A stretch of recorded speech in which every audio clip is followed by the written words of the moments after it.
اور میں جو تصنیف و تالیف کا آئمہ محدثین کا طریقہ کار تھا وہ یہ نہیں تھا کہ کتاب لکھی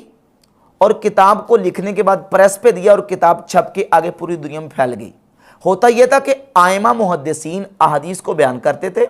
اور ان کے شاگرد احادیث کو املا کر لیتے تھے، ان کو املا کرواتے تھے، لکھوا دیتے تھے اور وہ لکھ کے اپنے پاس محفوظ کر لیتے تھے۔ ایک طریقہ کار تو یہ تھا، اور اسی طریقہ کار سے کتابیں آگے امت تک پہنچی۔ آپ کتب احادیث کو دیکھ لیں، حدیث کی جو کتابیں ہیں ان کو دیکھیں وہ اسی طریقے سے۔ مثلا امام بخاری رحمۃ اللہ کی جو کتاب ہے صحیح بخاری، اس وقت جو ہمارے پاس نسخہ موجود ہے اور مرزا جیلمی کے ٹیبل کے اوپر جو صحیح بخاری پڑی ہوتی ہے، یہ میرا چیلنج ہے مرزا جیلمی کو اور مرزا جیلمی کے جتنے فالورز ہیں،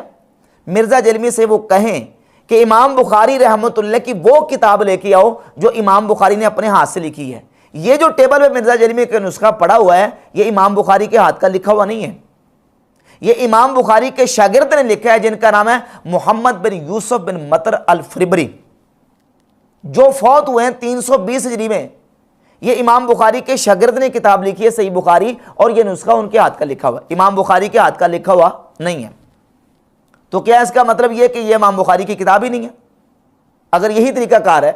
پرکھنے کا، بھائی طریقہ کار یہ ہوتا ہے کہ محدثین احادیث کو لکھواتے تھے اور ان کے شاگرد احادیث کو لکھ لیتے تھے، یا محدثین اور جو فقہاء ہیں، فقہاء نے جو احادیث کی فقہ کو بیان کیا پھر وہ فقہ ان کے شاگرد لکھ لیتے تھے، اور وہ کبھی اس امام کے نام سے چھپتی تھی، آگے چلتی تھی، یا پھر جو لکھنے والا ہوتا تھا اس کے نام کے اوپر وہ کتاب آگے پبلش ہو کے اور آگے وہ پوری دنیا میں پھیل جاتی تھی۔ جس طرح امام بخاری رحمۃ اللہ کی کتاب ہے صحیح بخاری، یہ امام بخاری کے شاگرد محمد بن یوسف بن مطر الفربری المتوفہ 320 ہجری نے لکھی۔ امام ترمذی کی کتاب ہے جامع ترمذی، یہ ان کے کتاب شاگرد محبوبی سے نقل ہو کے آئی۔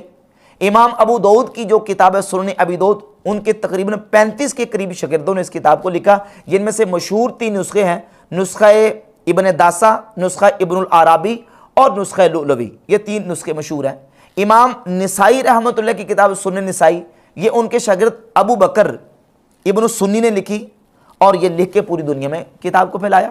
امام مالک رحمۃ اللہ کی کتاب الموطا، امام مالک کے کئی شاگردوں نے لکھی،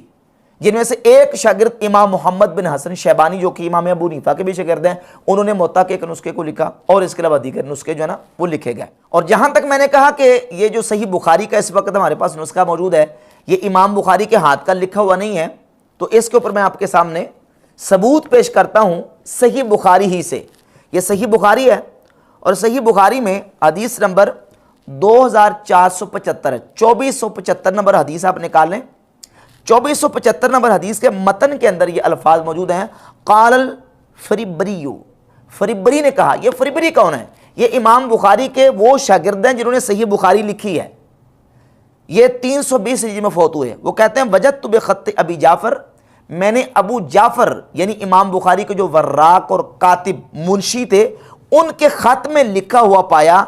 قال ابو عبداللہ، کہ امام بخاری نے یہ کہا تفسیرہ ان ینزع منہ یرید الایمان، کہ یہ جو حدیث کی تفسیر امام بخاری نے کی ہے وہ یہ ہے، یہ میں نے امام بخاری کے کاتب اور منشی ابو جعفر کے خط میں لکھا ہوا دیکھا، جو لکھا ہوا دیکھا تھا فربری نے 2475 نمبر حدیث کے تحت اس کو درج کر دیا۔ تو اس سے یہ بات بالکل واضح ہوتی ہے کہ یہ جو حدیث کا صحیح بخاری کا نسخہ ہے یہ امام بخاری کے شاگرد فربری کے ہاتھ کا لکھا ہوا ہے۔ آگے چلیے، صحیح بخاری میں دوسری حدیث ہے 5015، قال ابو عبداللہ عن ابراہیم مرسل وعن الضحاک المشرقی مسند۔ یہ الفاظ بھی امام بخاری رحمۃ اللہ کے شاگرد علامہ فربری المتوفہ 320 ہجری کے ہیں۔ ایک اور نسخہ میرے پاس صحیح بخاری کا ہے، اس کو نسخہ سلطانیہ یا نسخہ یونینی کہتے ہیں۔ اس کے صفحہ نمبر 23 پر یہ الفاظ موجود ہے، اخبرنا محمد بن یوسف الفربری وحدثنا محمد بن اسماعیل البخاری، کہ ہمیں خبر دی محمد بن یوسف فربری نے اور وہ کہتے ہیں کہ ہمیں حدیث بیان کی امام بخاری رحمۃ اللہ علیہ نے۔ اس کے علاوہ آپ اسلام 360 وہابیوں کی ایپ ہے، اس کو آپ دیکھ لیں، اس میں باقاعدہ روایت نمبر 5015 نکالیں، 5015 نمبر روایت کے نیچے یہ باقاعدہ لکھا ہے کہ میں نے ابو عبداللہ نہیں محمد بن یوسف فریبری نے بیان کیا کہ میں نے ابو عبداللہ امام بخاری رحمہ اللہ کے کاتب ابو جعفر محمد بن ابی حاتم سے سنا، وہ کہتے تھے کہ امام بخاری رحمہ اللہ نے کہا کہ ابراہیم نخعی کی روایت ابو سعید خدری رضی اللہ تعالیٰ عنہ سے منقطع ہے۔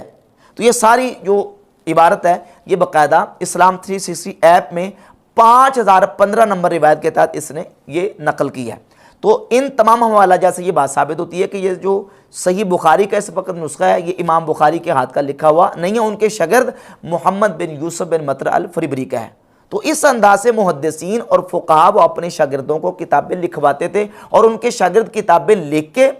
اور ان کی جو فقہی جو ان کے مسائل ہیں ان کو لے کے آگے اس کو پبلش کرتے تھے۔ اب مرزا جرمی کہتا ہے امام ابو حنیفہ رحمۃ اللہ اگر کوئی کتاب لکھ جاتے ہیں حدیث کی تو جھگڑا ختم ہو جاتا ہے، تو باقی ائمہ نے لکھی ہیں تو کیا جھگڑا ختم ہو گیا؟ اور پھر امام ابو حنیفہ رحمۃ اللہ کی کتابیں باقاعدہ موجود ہیں، کتاب الآثار موجود ہے، اور میں نے آپ کے سامنے رکھا کہ یہ باقاعدہ 20 جلدوں میں امام ابو حنیفہ رحمۃ اللہ کی جو مسانید ہے وہ ساری کی ساری مکمل طور پہ یہ جمع ہو کے چھپ چکی ہیں۔ پھر اسی گفتگو میں مرزا جرمی نے اپنے فالورز کے اوپر اپنا علمی